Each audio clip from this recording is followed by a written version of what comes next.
Ladies and gentlemen, once again, welcome to yet another Ambassador Lecture Series. This time, we are very pleased to have with us Ambassador Tanveer Akhtar Khashkeli, was the Pakistan High Commissioner. He arrived some months ago, but he's already visited us on several occasions, as you are aware. Along with him and his colleagues from the Mission of Pakistan, I welcome you, as I do all the friends of ISAS and our colleagues at ISAS, to this, what I hope will be a very interesting discussion on Pakistan's economic potential, the subject to which the High Commissioner will speak this afternoon. Ambassador Khashkeli has tremendous experience behind him. He joined the Foreign Service of Pakistan in the early 80s, and he has been High Commissioner to Singapore since April 2014. Previously, he was ambassador to the Kyrgyz Republic, and then he had also served in the Pakistan missions in Canberra, Colombo, Ottawa, and Istanbul, as well as in the Ministry of Foreign Affairs in Islamabad. He's also represented Pakistan in many international conferences, business and regional fora. The subject, as I said, is Pakistan's economic potential. For a variety of reasons, there's a lot of focus on Pakistan these days, and part of which is also economic. With the advent of the new government, and some months ago I had visited Islamabad myself. I had spoken at seminars there, and as you are aware, a few weeks ago we had a very interesting session on economy of Pakistan when we discussed Mr. Burki's report. Pakistan is experiencing a lot of changes, which it is hopeful will lead to positive results in stabilizing, for instance, forex reserves, exchange rate prices, will lead to increasing remittances, etc. And recent reforms which the government is undertaking will hopefully create new business startups, will design framework to improve contract enforcement, will rationalize tariffs, improve regulatory mechanisms, and enhance access to finance and improve business solvency. Jim O'Neill, this is the British economist who, as many of you may be aware, coined the term BRIC, which is Brazil, Russia, India, China, in 2001, and thereafter also MINT, which is Mexico, Indonesia, Nigeria, and Turkey. He has projected that Pakistan by the year 2050 will be the 18th largest economy in the world. And according to him, this will be with a GDP of 3.33 trillion US. Right now, Pakistan is 44th in the pecking order of global economies with a GDP of 2.35 billion US. I don't want to steal the High Commissioner's thunder, of course. I'll let him speak to these and other issues. And over to you, High Commissioner, for the next 25 minutes, 30 minutes or so, and we'll open the floor for some discussions. And thereafter, we'll have some tea together. High Commissioner, the floor is yours. Thank you very much, Excellency. Good afternoon, ladies and gentlemen. From the very start, I would like to just let the audience know that I'm not an economist by profession, but as a representative of the government of Pakistan, as a Pakistani, I like to just put up facts of the past, present, and the future with regard to two major sectors I'll be talking with, will be the trade itself and the investments, which are a kind of a backbone of any economy of the world. To start with, I'll be basically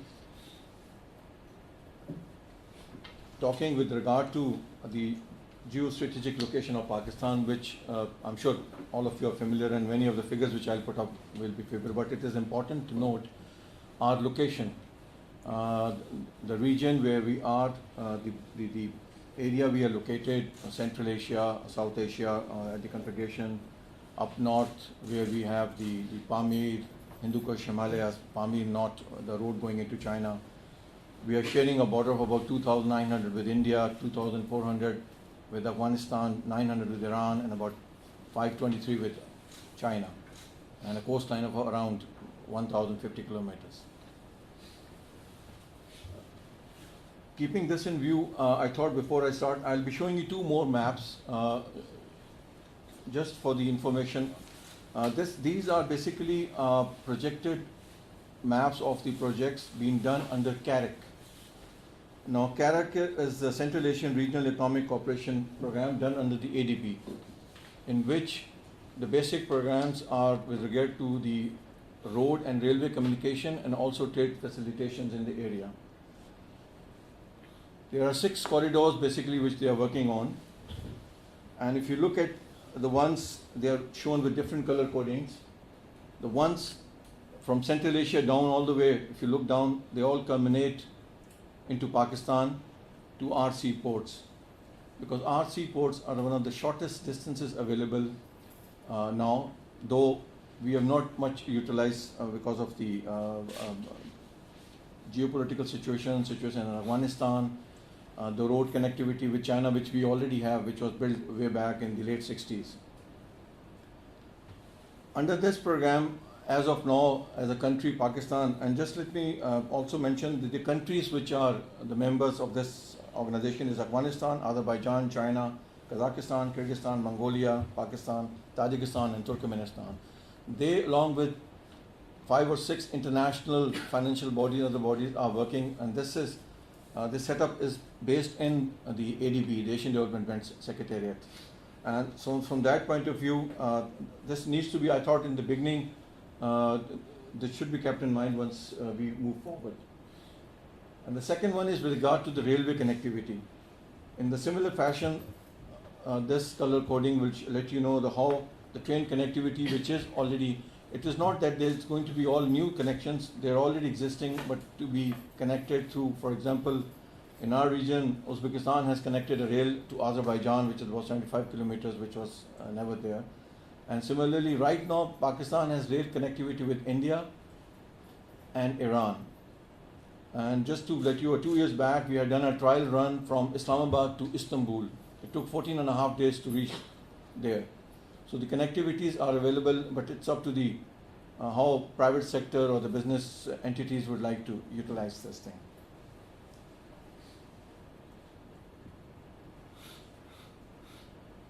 Few facts, I'm sure you know, I just thought to highlight what we have in Pakistan.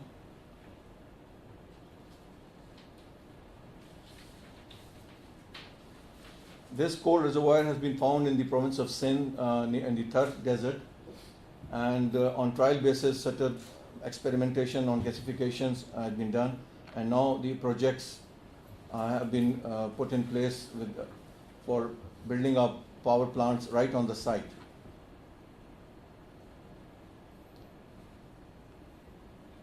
These are the 2 dams which were built way back in the 60s and 70s. Kerbela was built by the joint venture of Japanese and Italians, and the Bangla basically was done by an American company.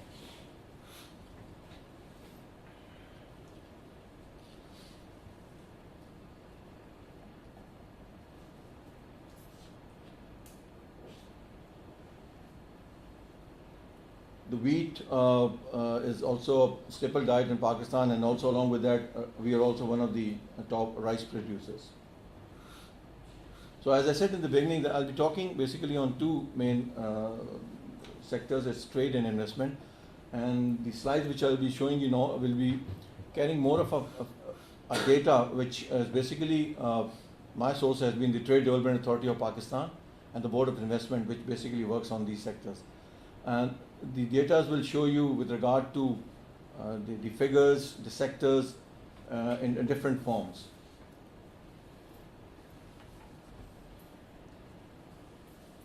This is financial years 13-14. In Pakistan, the financial year starts from July and finishes in next June. So we see both the years. So the comparison is there between 12-13 and 13-14. The whole year, as well as it is given by month-wise. So the figure, let me admit here that from somebody's perspective, these figures won't be that big, but for us it is, because it is on the rise. There are many countries which are ahead of us, and we are striving very hard in order to increase this number. So if you look at the figures, which are the value in the first column, and after these, we'll be showing this along with in the form of a graph, which will be more clearer how things have been in the last 2 financial years. The trade balance definitely is not in par, because our imports are still high as compared to our exports, which needs to be looked into. The major commodity sectors which basically drive our economy, the top one is the textile and garment category. Since Pakistan is an agro-based, and we are a big producer of cotton, which leads us to produce yarn, cloth, finished ready-made garments, and many other industries. Agro and agro-based food industry is next. Minerals and metals is another category. Engineering and other manufactured goods, and then there are the other miscellaneous sectors. This chart will give you an idea comparing and the change. The figures given in red is that they have not done well and they've gone in negative, so they've been mentioned in red. And if you see the same in the form of a graph, I turn it to be more clearer. The breakdown of the total exports of 25 billion, so how it has gone. So as you see, textile, as I mentioned, it takes about 55% of our total. Then same thing, this is the data prepared by the State Bank of Pakistan, which is the central bank which has all the data with regard to receipts and all. How exports are seized by region, like Asia, Europe, Americas, Africa, Oceanic region. So out of these 5, you see Oceanic region had not done well in the last financial year, but rest, the breakdown, just to give you an idea how our trade is divided.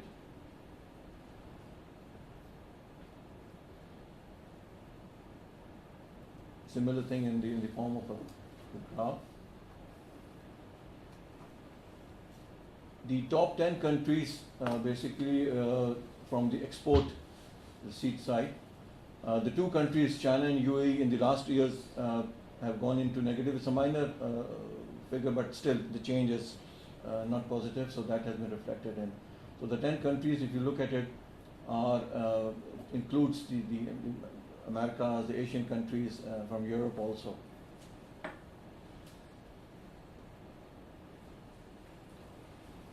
And if you take out just Asian countries, the top 10, Singapore is at number 8. And the increase in terms of percentage had been big. If you look at the number, it's 92%. But still, there's huge potential between Pakistan and Singapore. The trade volume roughly is about 1.3 billion, which is not very big, seeing the economy.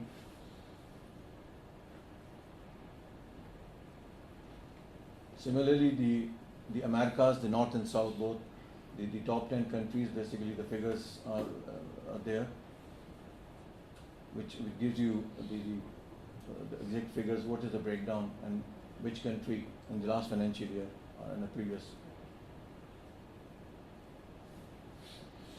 And European countries, there we didn't have anything. With Europe, let me just mention here that Pakistan was able to get a GSP plus status since last December, which is an added plus, especially for our textile sector. And we expect maybe an increase of $1 billion trade, especially in that sector, which is yet to be seen because the whole financial year is not passed. Only then I think we'll be able to see whether it has impact or not. Top African countries.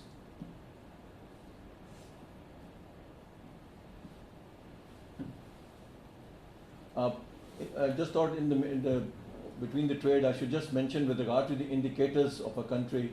This data is for the last, say, 34 years. You can see with regard to the population, the growth, how it has gone, the availability of labor force, the childbirth rate, income per capita. Just the little facts. I'm sure many of you must have already seen those. I just thought to highlight. The GDP growth. Even with all the pressures with regard to security and law and order or energy, which is a big issue in Pakistan right now, we had a modest growth of 4.1 in the last financial year when the budget was announced. And we hope, since indicators are going good, and we expect that the numbers will improve in the current financial year.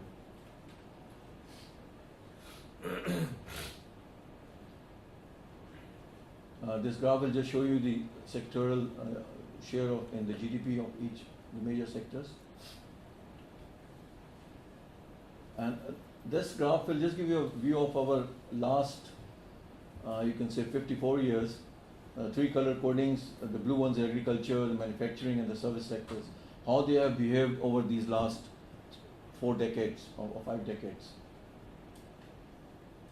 The 60s, the graph shows a much improvement, but gradually it went down, and again it's picking up from 2013-14 onwards.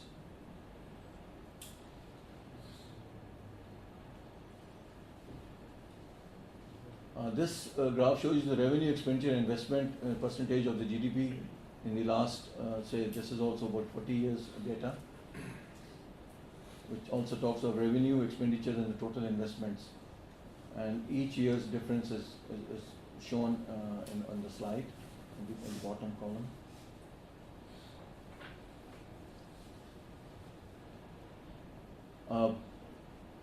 Dr. Zohar has been mentioned on the forest reserves. Yes, we are now in a, I won't say it's a very huge number, okay, 40 billion. And the major component, like any other country, is the remittances, basically. I mentioned that. And we are, in terms of the world, I think we are 7th biggest receipts of remittances from our people who are serving abroad. Major industries, which basically are the backbone of Pakistan's, and this is comprises of textile, as I mentioned, is the top. We have a huge cement industry in which they are taking care of the local as well as into exports. Fertilizer is a big industry because agro-based industry requires fertilizer. Steel industry, sugar, and which because the demand of sugar cane basically in Pakistan has always been electronic goods. A lot of companies which are manufacturing under the licensing here. Shipbuilding, at the Karachi ship dockyard, in which we have made medium-sized ships or the oil tankers, and also the leather products. Since we were mentioning of the shipbuilding, I thought to just in passing mention that we do have also one of the biggest shipbreaking industry in Pakistan, and the beach of Gadani, which is spread at about 10 kilometers area. We are in the, I think, world maybe 4th or 5th number, in which all the huge ships, tankers, transporters, at the end they are brought and scrapped, and this all scrap is used for the in the steel industry or these foundries, and other goods are sold out by the businessman. So it's a big industry. It's not in the form of a very organized as an industry, but it is there, and majority of the work is mechanized as well as manual, because and it has to be done with a lot of precision because of environmental difficulties. They are prone to accidents, so many factors have to be taken care. But it's a huge industry, which I thought today just to mention here. In terms of the natural resources, as I showed in the beginning in the slides, these are the few things which are available. Some are being utilized fully, and some are yet to be explored, especially with regard to coal, and the copper and gold reserve which are in Balochistan. Since, let me just mention that after the 18th Amendment of the Constitution, many of the subjects from the federal government have gone to the provinces.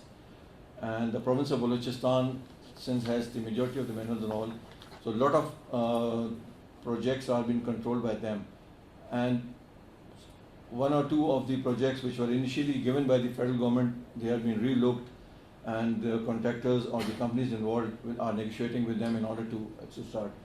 The two big projects, which were the one in copper, and with regard to the gold, which is yet to be looked into.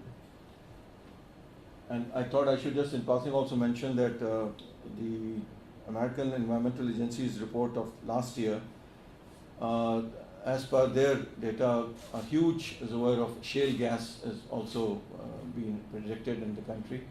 We have already taken out some samples in the beginning of this year and sent them for.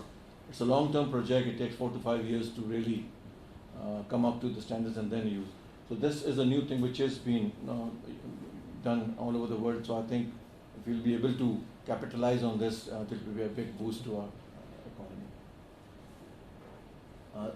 The major crops, which are basically the cotton, wheat, rice and sugar cane of the country. This figure will basically the Trade Development Authority where he worked. If you look at these figures starting from 70 onwards, especially the 2001 onwards, it's been the difference has not been much. You know, if you look at the numbers, they are very close to each other. So this basically covers the primary commodities, the semi-manufactured and manufactured goods, exports. So the general the line has been the same. And imports, if you look at it, it's almost in the similar lines.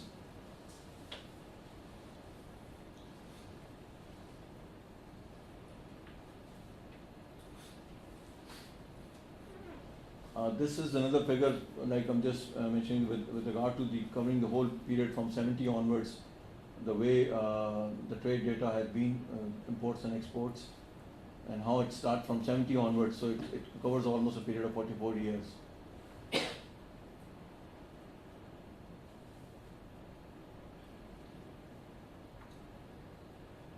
So this is again the major partners, I think, which I mentioned in the past. I just wanted to highlight the major trading partners, region-wise, and the import partners, in which Singapore is at number 4.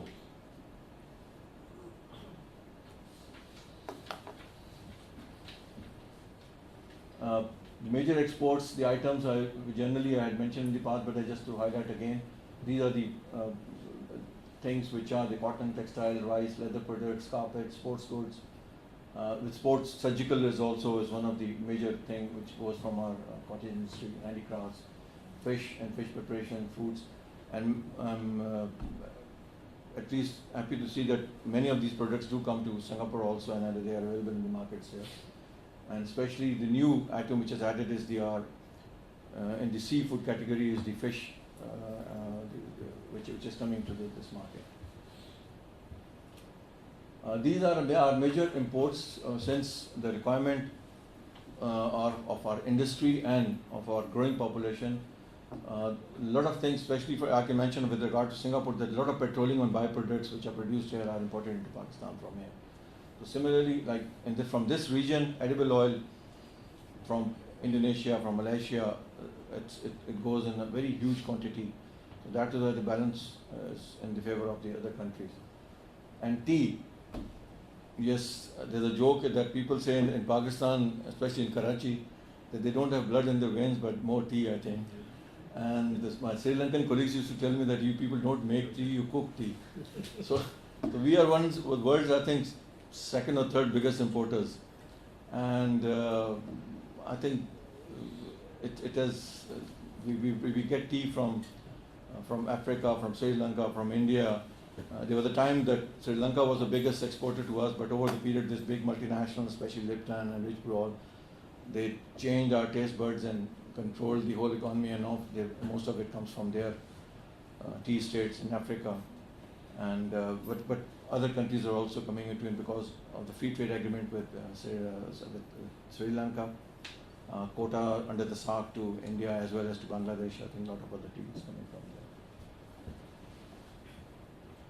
there. The other main sector, I think, which I mentioned, which will be of interest in a way that investment. This is So one, I think, one of my primary thing will be, once I'll be meeting the government functionaries and also the private sector, is to, I'll be mentioning the sectors which are yet to be tapped and they are available in Pakistan.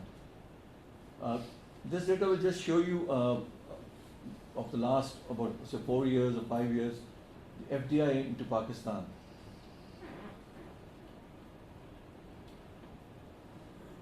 That's the inflows, the outflows, and the grand total. It went up in 2009-10 and then gradually went down for about 4 years. 12-13 last year it picked up it, and now it's almost stable to same position.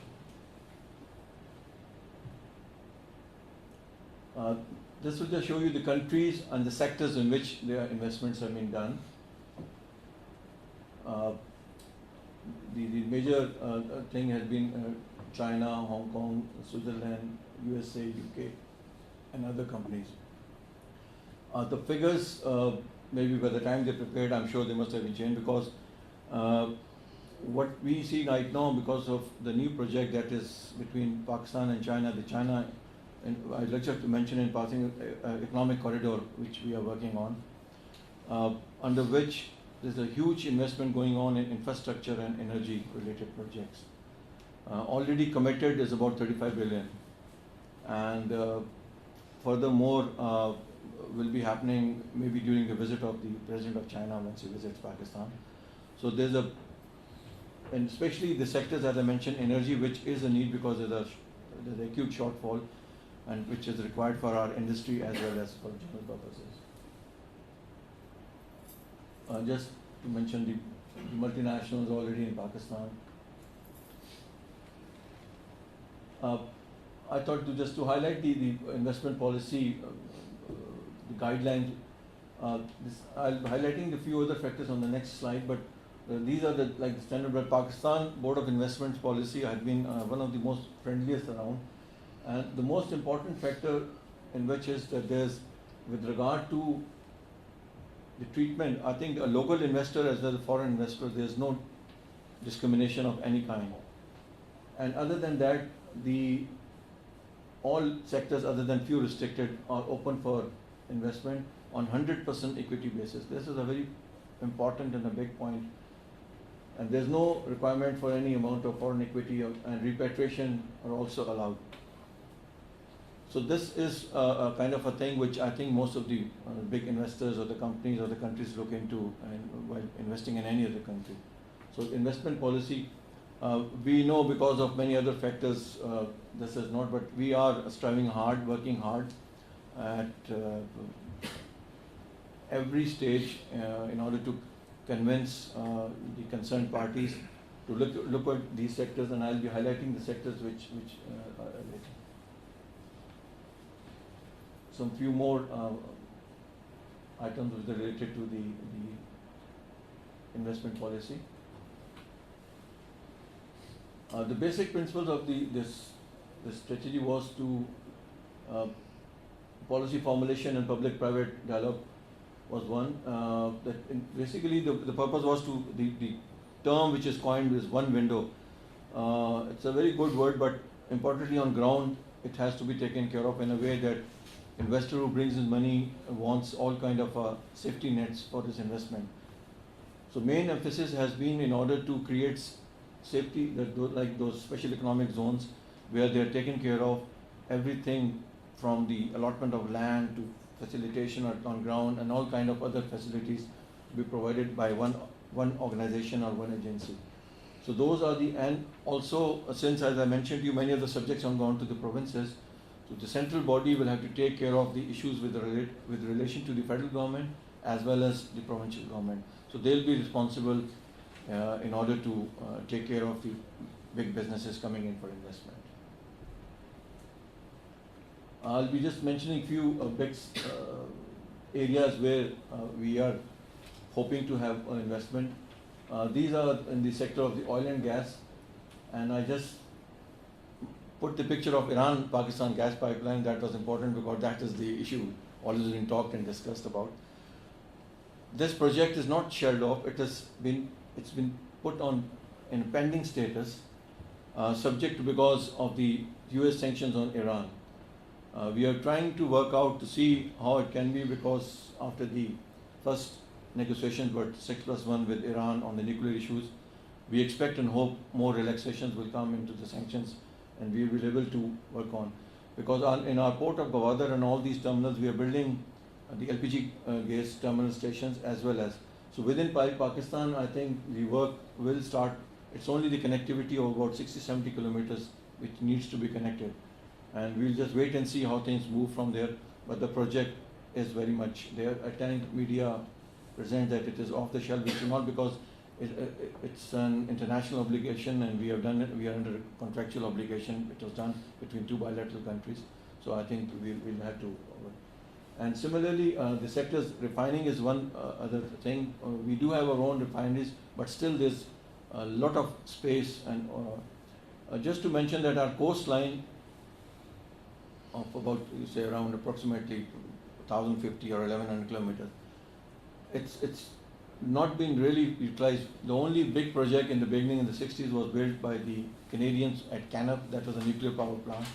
And right now, we are again going for another, with the help of China, another nuclear power plant of 2,200 megawatts. This is in addition to what we already have in Chashma, because our energy is a mix. I'll be mentioning in the next of the slides about that. Mining is another sector. Coal definitely is an important factor for us, because as I mentioned, the availability of coal is 175 billion tons, which has been proven, and it is yet to be really explored and to its full capacity. So that is, in addition to that, in the areas like where we have coal, similarly in that area, granite is there. Marble in Pakistan is in huge quantities, but the technology or the way it has been used, there's a lot of wastage. So there is a huge possibility of working on them and bringing them on modernized, reduce the wastage, and so that it has been, we'll be able to, from preparation on site and then within the country as well as for export purposes.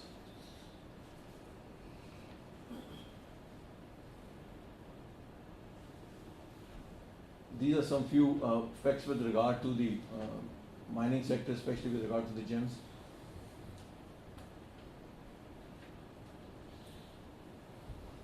This will give you the mining quarry sector grew by 7.6% in the last financial year, as against to 4.6% before that.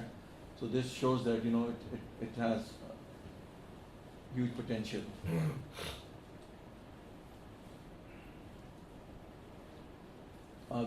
This is the sector we have been talking of, energy and power. We have a mixed bag of energy thing in Pakistan right now. Our major, basically initially used to be all hydro from our main dams, followed by thermal. Over the period, I think thermal has also come in power, which basically uses gas or furnace oil.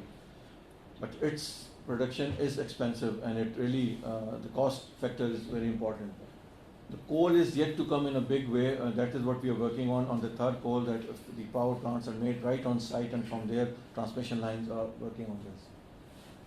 With regard to the hydro, we are now about to launch one in the north, a project called DASU with the assistance of the World Bank. This will be a technology which they call the run of the water, in which we have done a smaller one at Ghazi Barotha. It's a place between Punjab and Khyber Pakhtunkhwa, which is on the national highway. And this one will be, we were working at 4,000 plus megawatts. So that's a big thing. We have started on few solar farms also in the province of Punjab. Wind has been done in a small sector in the province of Sindh on certain wind corridors along the Indus River, and biogas, basically it's a very small scale which had been done at the local level.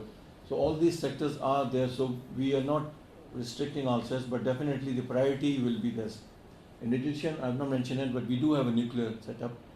the one in Canop and one in Chashma, which is under the umbrella of the International Atomic Energy Review, and the one which we'll be doing at our coastline on.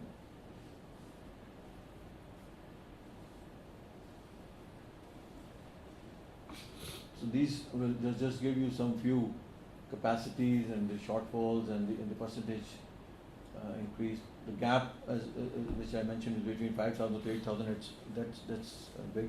So, and we have to manage it with load management within the country. This is important for us because this drives the economy, and we really have to work very, very hard. So we are trying to work on a way that short-term projects and long-term, because hydro projects take longer time compared to the other ones. So we'll have to really see how things go. As I mentioned of the solar park, which is one has already started and one is in the province of Punjab, and the third, which I mentioned to you, the total capacity of the coal is about 185 billion tons, but third definitely is the big one.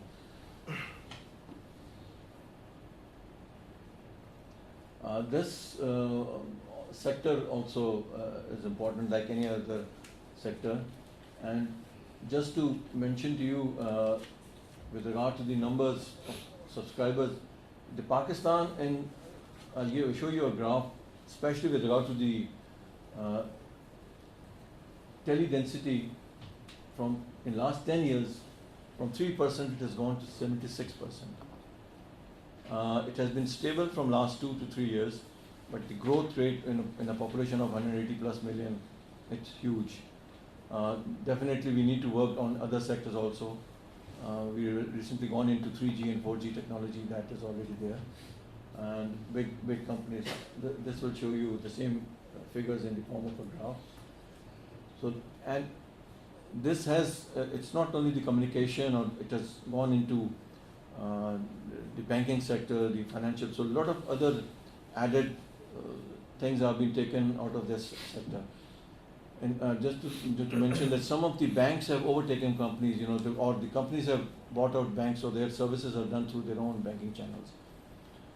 Like Telenor company has a Tamir Bank is with them, it's a microfinancing bank, and similarly some other companies have done bridging kind of a thing. So it's a big issue, I think, which will definitely be helping. And once we are talking of branchless banking, I think this mobility will definitely be a big help. We are an agro-based country, so this sector definitely has a huge potential. I remember because we, in one of my tenure last in Canberra, we had imported about 2,000 plus cattle heads, in which Nestle Pakistan was involved and other, and these were being taken into those modern farms which our people are using. So there are so much of scope because the requirements of the dairy products, because we are also in the top 5 world biggest dairy producing country. Dairy means milk, I would say, and still there's a huge capacity which can be really tapped. Fruits and vegetables is also of the similar kind. I think majority of food, because of the transportation, just to give an example, we have 23 varieties of apples in our country, but because there's certain areas only where we can help out and export, and rest because of transportation, or they're not taken care of properly, a lot of wastage, which is a huge number. And at least I'm sure many of you must have tasted our 2 fruits, the mandarin and the mango in this country, so you must be familiar what all we have. So I think in this whole sector of agriculture, there's a huge potential.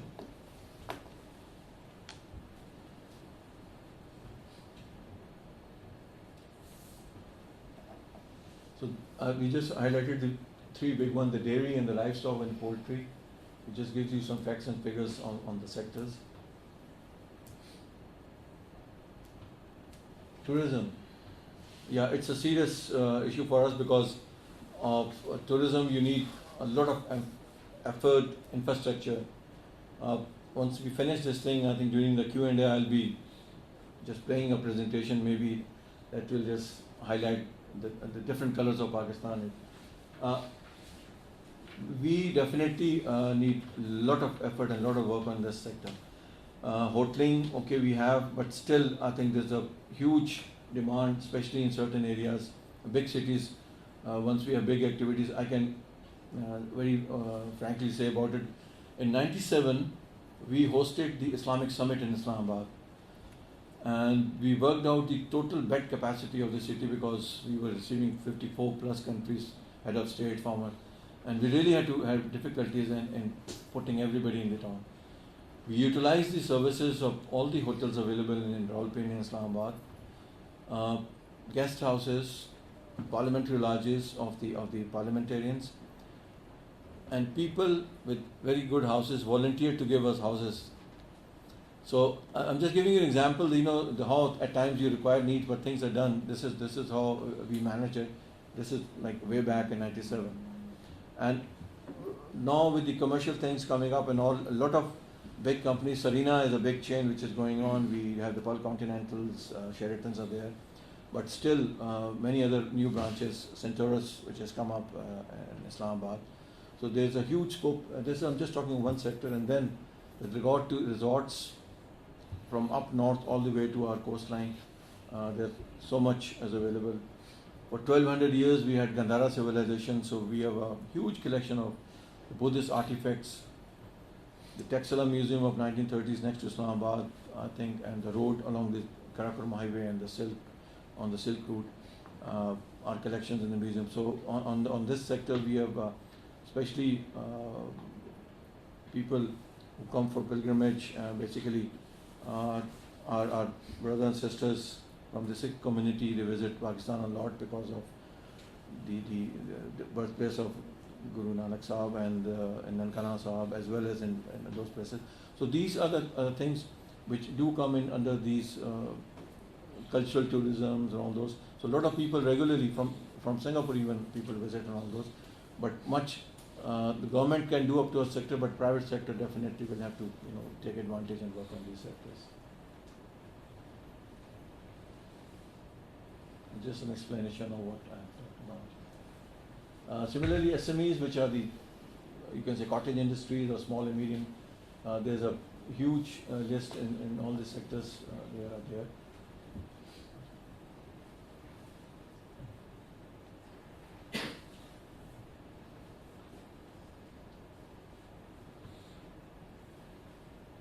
And construction industry is also similarly. Infrastructure, as I mentioned, ports, roads and communications. It's a growing economy and a huge country. We are already working on just to mention that a motorway from Lahore to Karachi, we already have from Islamabad. It's a 6-lane, in addition to the existing national highway networks. So we already started working. The road from China into Pakistan, it's being made as all weather, so we are working on that also. But this is only one. And then the urban mass transport system in Lahore, they have started with a dedicated route on the pattern of Istanbul. We're working on that. They're working in Rawalpindi and Islamabad and Karachi. There's a big project under consideration which needs, because that is the biggest commercial hub of Pakistan. Housing sector, which I'll be talking next, I think is one of the very big sectors, because and here in my meeting also is one, because we need as of now about 350,000 units on annual basis. Since I think other than Karachi, the trend is not into going into buildings and apartments. The general nature of people lifestyle is they're more into houses. So there's a huge scope, and I'm sure government cannot fulfill all this. So that is a few of the private sector companies have taken advantage of the situation, and they're really capitalized on this sector. And this gives a big opportunity for companies to either go in joint venture or themselves in Pakistan, because the land is not the issue.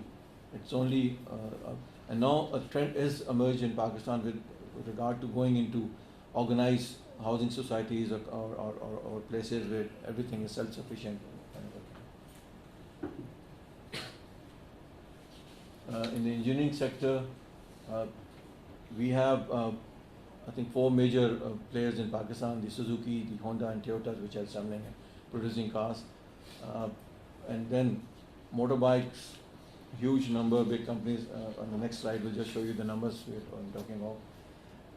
And similarly, steel production and textile machinery. We are into a lot of these small automotive parts which are being produced in Pakistan and exported.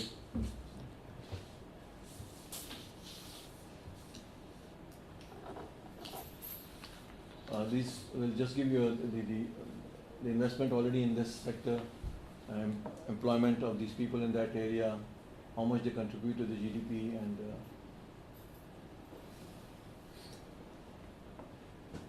the motorization ratio with regard to 18 vehicles per thousand. So from that perspective,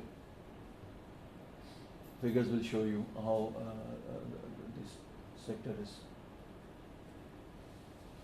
Similarly, another sector is the chemicals. Because of allied industries, there are many sectors which can be looked into. Textile, as I mentioned previously also, that is a kind of a big thing for Pakistan. And very interesting fact here that the banking, 40% of the banking credit is taken by this sector. Because they are, doing a lot of businesses, and they are the ones who utilize. This is the figure of the last. And as I mentioned, the GSP Plus by EU will definitely be boosting it more. This I just mentioned retail. Basically, this with regard to the chain stores or the big chain. Like in Pakistan, we have a German Metro is there, the Carrefour is there, and smaller. But the appetite in Pakistan is huge. We still are working on those small-scale stores in big cities and all. So there is a big opportunity other than the major cities, smaller towns. We are a huge population, a growing middle class, which is around 25% or so. So this is one sector, I think, which can be looked into by the potential investors. The existing chain stores, or somebody wants to invest as a starter. Financial sector, the banking is also, we have a lot of local as well as international banking sectors. This will just give you some figures, facts and figures of the banking sector.